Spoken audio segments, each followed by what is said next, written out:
you know about the USA? Do you know about the government? Can you tell me about the Constitution? Hey, learn about the USA. Good morning, class. Today, I'll be talking to you guys about the Constitutional Convention.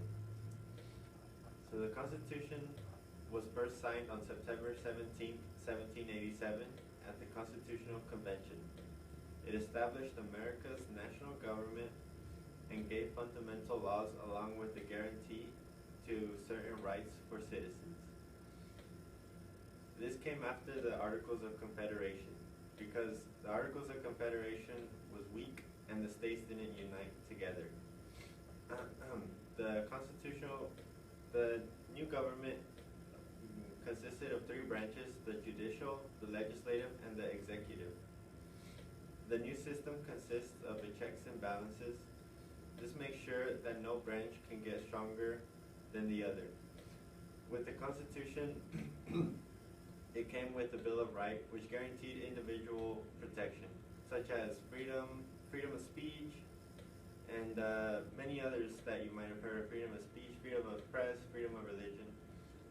There's also 27 amendments to the Constitution, which means that there were 27 changes to the Constitution.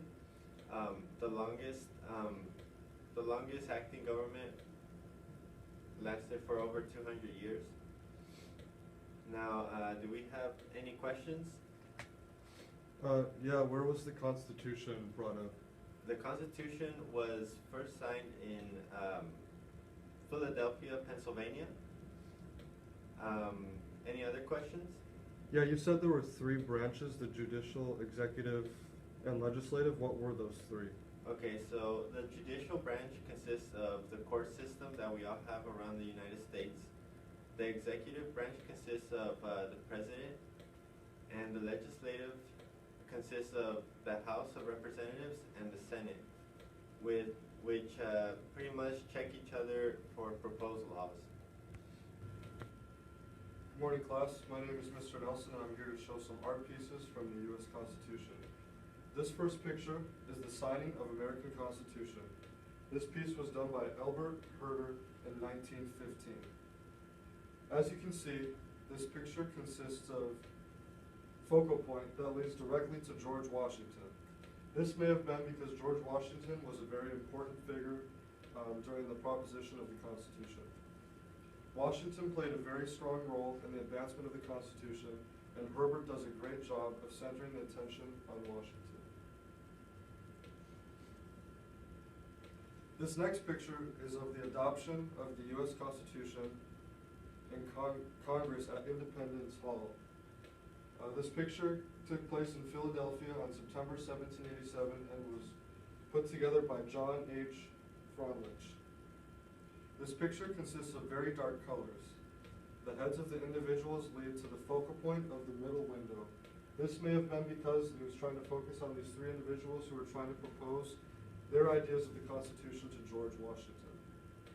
Many of the individuals are wearing the same colors, creating repetition. This may have been because certain individuals may have been grouped with George Washington or John Adams on their opinions of the Constitution and may have been wearing a uniform to represent who they were a part of. This picture also consists of a different perspective from the first. It focuses mainly on three individuals rather than just one. This next picture was also very important towards the Constitution. It's a scene at the signing of the Constitution by Howard Chandler Christie. This picture has a similar perspective from the second picture as we just shown, yet it is slightly adjusted to focus primarily on George Washington. We can see this because George Washington is a more bright and contrasted figure as he stands tall and becomes a very confident individual. This could have been so because he was a very important historical figure during the signing of the Constitution. So as we can see, there's a very strong and dark contrast between individuals. We can see that George Washington is very strong, and these individuals who made slightly less but are somewhat of importance are becoming more dark.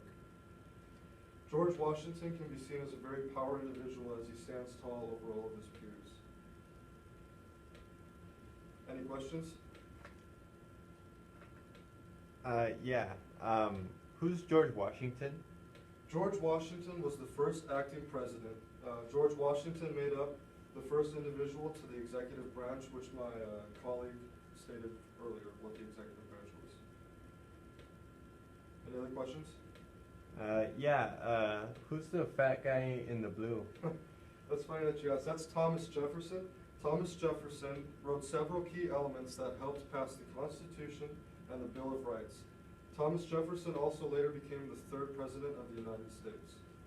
Thank you, Carl.